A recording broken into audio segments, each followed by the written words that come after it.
You're listening to Bark and Wag's 15-Minute Vet Talk.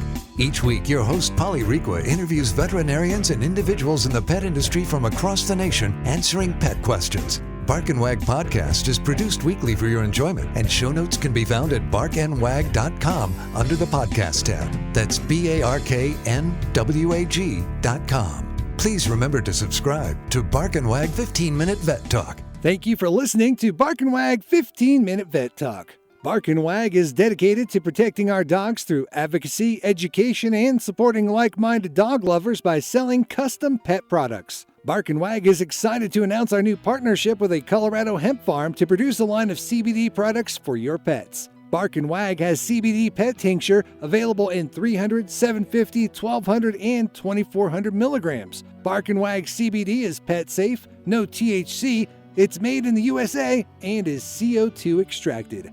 Please check out Bark and Wag's website, barkandwag.com. That is BARK, to see our line of CBD and awesome merchandise. We love pooch ideas for podcasts and merchandise, so anytime send an email to Polly at barkandwag.com with your suggestions. Welcome to Bark and Wag 15-Minute Vet Talk. I'm your host, Polly Requa. Today we're talking to actress and animal lover, Kate Walsh. Welcome, Kate. Thank you. I'm happy to be talking to you. Yeah, well, thank you for being on the show. So I understand August is Itchy Pet Awareness Month, and you're sharing your experience finding your dog's A-game and talking also about the Canine Courage program and why it's near and dear to your heart. Right. This is a great partnership. I was super excited to work with Noetis on this and Apoquel. My dog, I don't know if you have a dog or if you have one with allergies, but I think you know how awful it is to see them scratching and itching, or, Rosie, my current dog, used to do this thing where she scratch her face with both paws at the same time, and I thought it was really cute until I was like, oh, it's probably allergies, and I took her to the vet, and the vet prescribed Apoquel, and she went back to being on her own little A game. I think one of the things that we were really passionate about too is trying to make sure that pet owners are aware of what exactly dog allergies, how they manifest, and how they are quite different from human allergies. We get our runny nose, sneezing, watery eyes, congested head. With dogs, it usually manifests in skin, itching, scratching, ears, hot spots, little hair loss, or the kind of compulsive licking. And a lot of people are like, oh, she just licks or he just licks, but that's a sign of allergies usually. And so the best thing to do is just go to your vet, have them assess it, and see if Apoquel might be right for your pet. But it's definitely helped not only Rosie stay in her A game, but also my other dog, Lucy, who's now gone. She used to get hot spots, and particularly in California, and she'd get all this red on the back of her legs and rump, and it was just so painful and swollen and red and itchy. So, I think that just to make sure you do go and consult your vet and see what they would recommend. But Apoquel, I had both my dogs on it, and it can be for short-term allergies or as a consistent thing. And then the really cool part of my dog's A game, this campaign for August for Itchy Pet Awareness Month, is we're asking people to do something really fun and easy, and that is to take a picture, a snapshot of your pet or your dog, or a selfie, either with or without your dog. Go to mydogsagame.com with the hashtag mydogsagame. And for every snapshot that's uploaded, Noetis will contribute $10 to the Canine Courage program, which is actually an incredible program that provides healthcare assistance to retired military and police dogs, as well as active service dogs that assist veterans suffering from PTSD.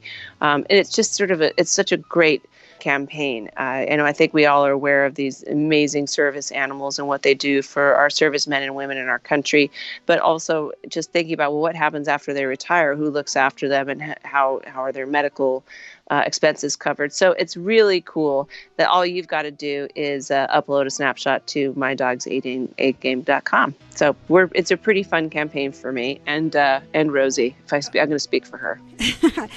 So I'll definitely put mydogsagame.com in the show notes, so Great. People will know that information. So what type of dog is Rosie? She's a mutt. She's a rescue.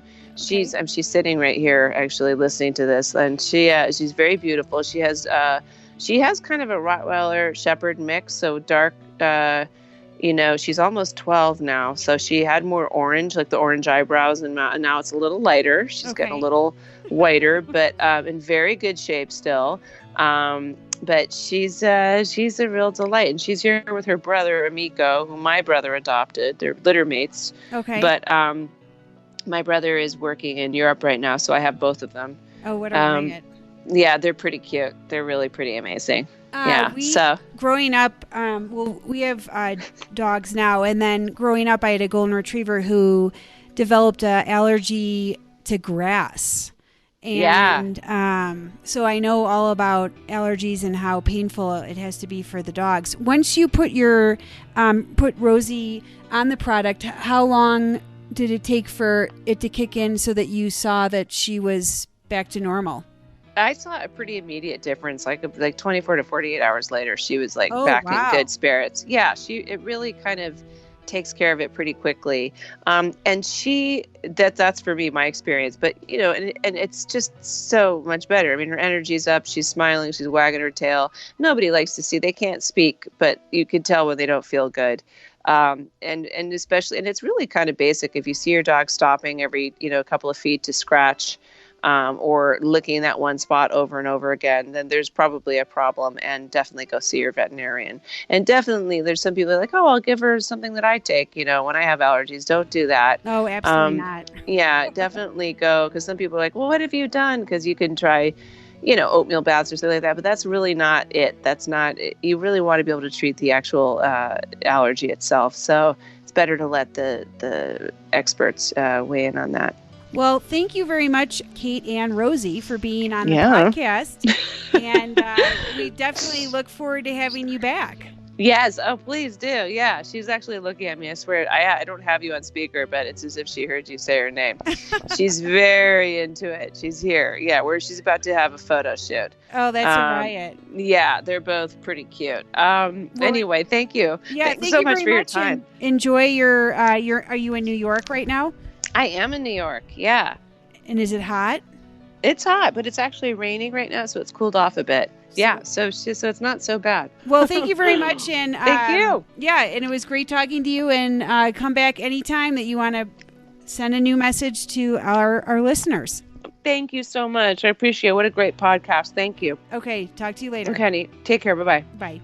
Thank you for listening to Bark and Wag's 15-Minute Vet Talk. If you like what you just heard, we hope you'll pass along our web address, www.barkandwag.com, to your friends and other pet owners. Have a pressing question for a veterinarian? Ask your question at barkandwag.com under the podcast tab. This has been a KFR production. Join us next time for another edition of Bark and Wag's 15-Minute Vet Talk.